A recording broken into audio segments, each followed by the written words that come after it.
My next guests joining me are from DSS, and we're going to be talking about foster care. Christy Shane and then also Jim Casserly. Welcome to the show. Thank you, Koko. Yes, it's the holiday season, and we're going to be talking about foster care and the big need, actually year-round. But just imagine children wanting to have a family, a safe place to live during the holidays. But first, if you would, let's talk about what foster care is.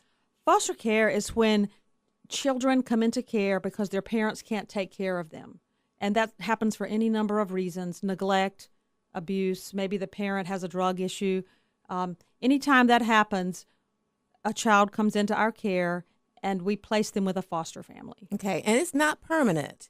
No, our goal is to work with the family and reunite them if possible. Now, sometimes that's not possible, but that's always our first goal. Okay, now when you're talking about the neglect and the abuse, what goes on there? Well, it depends, and it's wide-ranging. If a parent has a drug issue, perhaps they don't care for the children. A neighbor might see them with no shirt on or with running around the yard in a diaper, or something is just not normal. There's other kinds of abuse as well that come up, but mainly anything that challenges, nutrition, education, safety. The things that children need to grow up healthy and safe. And that's where you step in. If children are not safe or healthy, then DSS steps in. Right. Often law enforcement is called, and law enforcement will get involved, and if they deem the child not being safe in a safe environment, then it's removed from the house, and then our caseworkers come in and work on a plan. Okay. And place them with foster care. All right. So what's some of the criteria to become a foster parent? Some of the criteria is you must be over 21.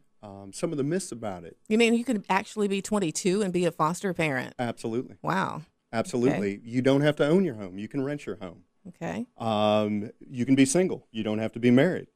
So those are some of the greatest myths about it. Some of the other things, you do have to have employment. There's some things that they look at. So they look at your financial records. They do background checks, both to check for past child abuse or for a SLED background check as well. They do a home inspection eventually when you get far enough along in the process. So there is a process, and the entire process takes 4 to 5 months from start to finish. Okay, so you wouldn't necessarily be able to have a foster child for Christmas, but at least start thinking about it. You're absolutely right. Right. We couldn't do it by now, but it's a great time to think about it. Well, what about your schedule? I mean, people are so busy these days. I mean, doesn't it take a lot of time and effort to help raise a child? What if you've got a busy schedule? It's no different than having a child of your own, and a lot of the foster families do have birth children of their own and choose to do this. Another thing that's good to know is if you do have, say you have 2 young daughters, obviously, you may feel that I don't want to put a young boy into the situation. So you could say, I'll take another girl, possibly the same age. And they do respect the wishes of foster parents when it comes time for placements. Okay. And what's the duration? You're talking until the child is 18, or how long do you know how long they're going to take care of them? You don't always know. Sometimes it's only a few weeks. Sometimes it's months, and sometimes it's even a year or more. Depends on the family situation, and every situation is different. If a parent is working through a drug issue, maybe that happens in 30 days, or maybe it happens in 3 months. Okay. So it just depends. So what's the first step? You're thinking, I think that I might be able to do something like that. One of the first steps, obviously, you can go to our website, which is www.scfamilies.org. You can also call Heartfelt Calling at 888-828-3555. And recently, we've actually partnered with All Pro Dad, which is Coach Tony Dungy's nonprofit. Yes. He also is an adoptive and foster parent in Tampa. and DSS has recently partnered with him. So please go on Coach Dungy's website and check it out as well. Talk about some ways that people can help foster families during the holiday season. We are fortunate that lots of churches and groups and companies, especially at the holidays, step forward and want to collect items for our foster children. We couldn't make things work without all of our good community support. One of the things that foster children need most, and caseworkers always ask for, are gift cards in small amounts, like $10 gift card to McDonald's or a $25 gift card to Walmart. Something that a foster child can take and choose his own gift, because foster children don't ever get to choose. They don't get to choose their lot in life. They didn't ask to be removed from their home, but they can take this and take a friend out to lunch or buy their own gift. And that's something that's really important at the holidays. Before we go, I want you to let people know how dire of a need there is.